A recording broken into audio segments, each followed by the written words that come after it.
മലപ്പുറം നഗരസഭ ബസ് സ്റ്റാൻഡിൽ തിങ്കളാഴ്ച മുതൽ ബസ്സുകൾ കയറിയില്ലെങ്കിൽ അടുത്ത ദിവസം മുതൽ പ്രത്യക്ഷ സമരത്തിന് ഇറങ്ങുമെന്ന് നഗരസഭാ കൗൺസിൽ. നേരത്തെ ബസ് ഉടമകളുമായി നടത്തിയ ചർച്ചയിൽ ഇത് സംബന്ധിച്ച് തീരുമാനമായിരുന്നു.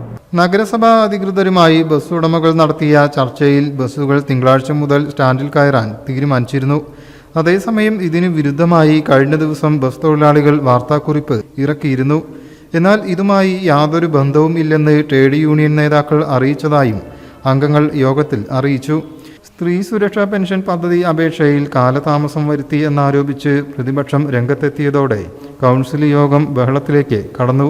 ഉദ്യോഗസ്ഥ തലത്തിൽ വന്ന വീഴ്ചയാണെന്നും സോഫ്റ്റ്വെയറിൽ വന്ന പ്രശ്നമാണ് ഇതിന് കാരണമെന്നും ഭരണപക്ഷം വ്യക്തമാക്കി. വാർഷിക പദ്ധതിയുമായി ബന്ധപ്പെട്ട അന്തിമരേഖ ഭേദഗതികളോടെ അംഗീകരിക്കുകയും ചെയ്തു. ചെയർപേഴ്സൺ വി റിനിഷ യോഗത്തിൽ അധ്യക്ഷയായി. വൈസ് ചെയർമാൻ ജിതേഷ്, സ്ഥിരം സമിതി അംഗങ്ങളായ മറിയുമ ഷരീഫ്, ഹാരിസ് ആമിയാൻ, പരി അബ്ദുൽ മജീദ്, നാണത്ത് സമീറ, ആബിദ എട്ടുവീട്ടിൽ, കൗൺസിലർമാരായ M K Anilkumar, K K Ummer, Rahiya Naushad, Geetha Mohan, Najima Sabeer എന്നിവരും സംസാരിച്ചു. News bureau, Malappuram.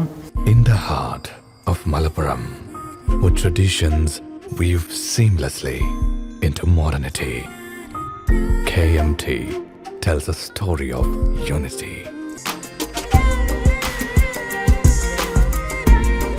Redefining beauty, transforming generation.